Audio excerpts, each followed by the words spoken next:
नमस्ते दोस्तों, आपका हमारे YouTube चैनल में स्वागत है और हम बात कर रहे हैं फरवरी के महीने की।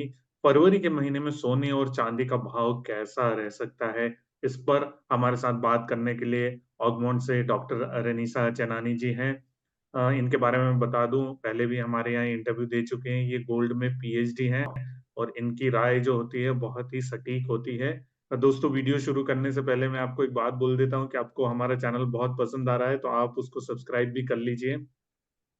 रेनिसा जी, अगर हम बात करें भाव की, या भाव से पहले हम इवेंट्स की बात करें, क्योंकि फरवरी एक इम्पोर्टेंट महीना हो जाता है।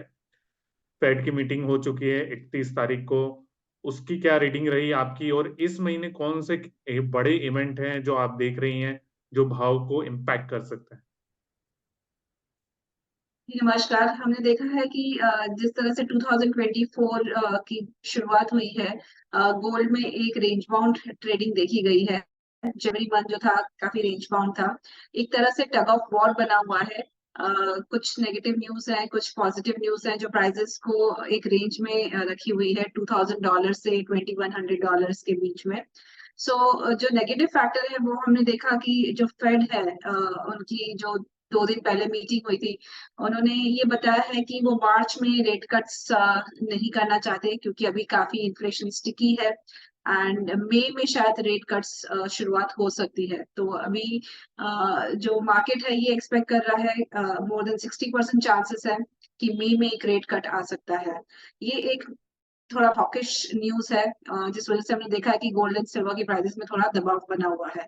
दूसरी तरफ जो पॉजिटिव न्यूज है जो प्राइसेस को सपोर्ट कर रहा है और $2000 के नीचे नहीं जाने दे रहा है प्राइसेस को, वो है जियो पॉलिटिकल टेंशन मिडिल ईस्ट में अभी भी बने हुए हैं। हम लगातार देख रहे हैं वहां पे बम्बार्डिंग हो रही है, एयर स्ट्राइक्स हो रहे हैं, कई सोल्जर्स मारे गए हैं और यूएस ने भी ये चांस दिया है कि वो आगे चल के रिटेलिएट कर सकते हैं। तो एक सेफ हेवन बिड वहां से भी आ रही है। दूसरा हमने देखा है कि कहीं न कहीं से थोड़ा बहुत बैंकिंग क्राइसिस का फिर से इमर्ज हो रहा है। अ, हमने देखा कि जिस तरह से बैंकिंग स्टॉक्स जो है काफ़ी सेल ऑफ देखे गए 2 दिन पहले, तो वो भी एक सेफ हेवन बिड हमने देखा कि गोल्ड की प्राइसेस में आई है। तो ओवरऑल ये टग ऑफ वॉर मुझे लगता है फरवरी मंथ में कंटिन्यू रहेगा। इस महीने जो सबसे इम्पोर्टेंट चीज़ है वो लगता है मुझे कि चाइनीज़ न्यू ईयर है, जो 9 फरवरी से लेके 15-16 फरवरी तक का एक उनका न्यू ईयर हॉलिडे है। तब वो काफ़ी अच्छी बाइंग करते हैं गोल्ड की, डोमेस्टिक डिमांड काफ़ी स्ट्रॉन्ग रहती है और पिछले साल भी हमने देखा 2023 में भी काफ़ी स्ट्रॉन्ग डिमांड थी चाइना से, ऑलमोस्ट 30% ज़्यादा बाइंग हुई थी सेंट्रल रिजर्व्स में भी। तो एक चाइना एक ऐसा नेशन है जहाँ पे लगातार वो इंडिया को ओवरकम कर रहा है और हम देख रहे हैं कि लगातार वहाँ पे काफी स्ट्रॉन्ग डिमांड गोल्ड की देखी गई है। तो ये फैक्टर है जो प्राइसेस को मुझे लगता है थोड़ा अपसाइड दे सकता है। हम आपने रेट कट की बात भी करी, जैसे कि आप बोल रहे हैं मई से शायद शुरू हो। तो ये जो फेड की बैठक हुई थी, ये क्या एक तरह से नॉन इवेंट ही हो गया कि कुछ भी मतलब उससे डायरेक्शन नहीं मिला और अब बस भाव जो है जियो पॉलिटिकल टेंशन और जो भी यूएस से इकोनॉमिक डेटा आते रहेंगे उसी के भरोसे हो गया बस अब? हमने देखा कि ये फेड की जो मीटिंग रही थी एक तरह से नॉन इवेंट था, क्योंकि जो मार्च में रेट कट की बातें हैं वो लास्ट 15 दिनों से मार्केट में ऑलरेडी स्पेकुलेट हो रही थी, क्योंकि एक फेड की गवर्नर है वॉलर करके, उन्होंने 15 दिन पहले भी ये अपना पॉइंट ऑफ व्यू रखा था कि अभी it's too early to do rate cuts इन।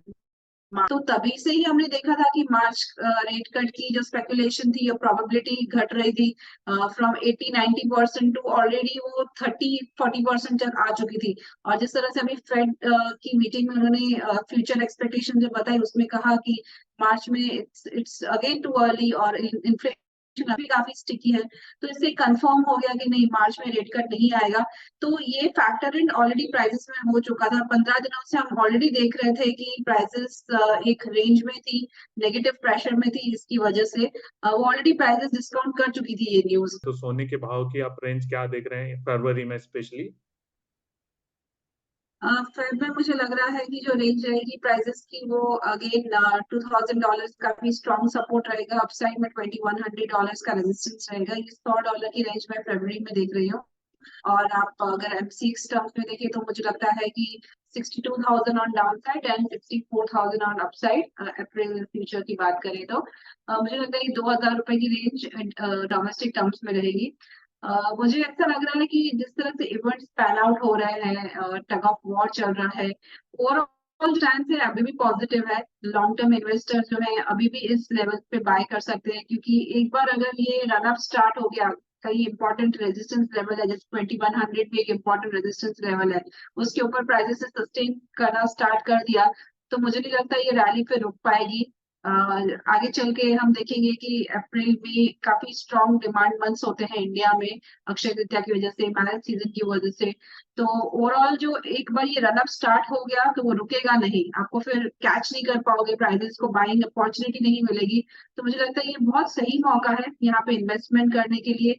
अगर थोड़े भी डिप्स मिलते हैं अराउंड 2000 के आसपास तो बाइंग करनी चाहिए। तो अक्षय तृतीया या शादियों का सीजन है, अगर उनको खरीदारी करनी है तो अभी अगर गिरावट में मिलती है तो रेनिसा जी बोल रही हैं कि अगर आप गिरावट आती है तो आप खरीदारी कर लीजिए, क्योंकि अगर एक बार तेजी का माहौल शुरू हुआ तो फिर वो रुकेगा नहीं है, ऐसा इनका अनुमान है। मैम, अगर हम चांदी की बात करें तो चांदी को कैसे देख रहे हैं आप?